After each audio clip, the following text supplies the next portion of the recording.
Hello my Pythonist friends, my name is Bhumika Sharma and I am a data scientist. So welcome back to my YouTube channel, hope you all are doing so well.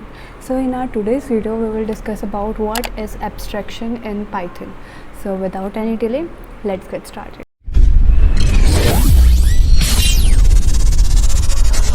So we all know that FOOPs have 4 pillars, in which one we have discussed already, which is encapsulation, and now the second one is abstraction.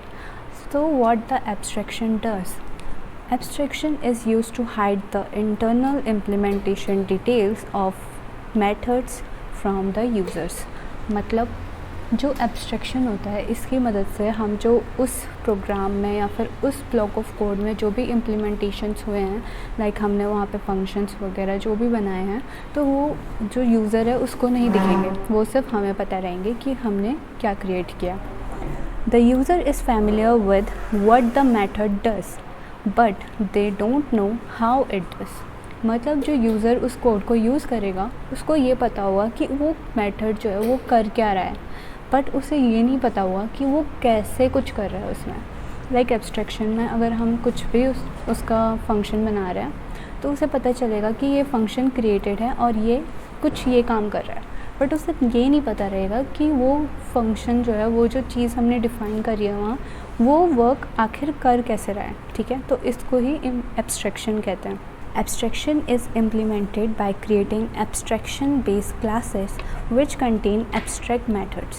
जब हम abstraction का use करेंगे तो जब हमें वैसा code बनाना होगा जिसे हमें दिखाना नहीं है यूज़र को, तो उसके लिए हमें abstraction-based classes का यूज़ करेंगे.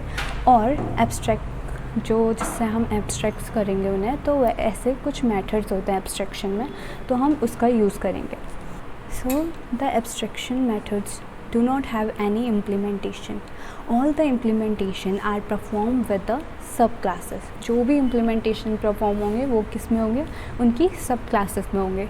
All the subclasses of the abstract base class are required to implement all the abstract methods.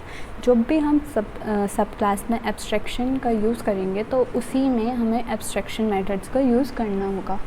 The last one is you cannot create an object of the abstract base class. हम जो abstract base class होता है उसका object नहीं बना सकते. Basically और चीज़ों में क्या होता है, जब हम नॉर्मली क्लास बनाते हैं या नॉर्मली क्लास को क्रिएट करते हैं तो उसमें हम एक ऑब्जेक्ट भी क्रिएट करते हैं जो आगे हमको काम आता है. तो बेसिकली क्या होता है, ऊप्स का नाम ही यही रहता है कि ऑब्जेक्ट ओरिएंटेड प्रोग्रामिंग स्ट्रक्चर. तो हमें ऑब्जेक्ट को लेके उसका एक प्रोग्रामिंग स्ट्रक्चर क्रिएट करना होता है. बट एब्स्ट्रैक्ट में क्या होता है कि हम उसमें कोई भी तरीके का ऑब्जेक्ट क्रिएट नहीं करते हैं. सो ऐसा कैसे करते हैं? सो हम इसको लिखने का इसका सिंटेक्स कुछ इस तरह है. From ABC import capitalised ABC हम बोल सकते हैं इसे एन एब्स्ट्रैक्ट मेथड. ठीक है, जो ABC कोई क्लास है उसमें से हम ABC जो कैपिटल में है उसको हम इंपोर्ट करेंगे और एब्स्ट्रैक्ट मेथड को इंपोर्ट करेंगे. देन हम एक क्लास बनाएंगे, यहाँ पे मैंने शेप नाम दिया है उस क्लास का, और उसमें हम ABC लिखेंगे जो हमने स्मॉल ABC में से इंपोर्ट किया है.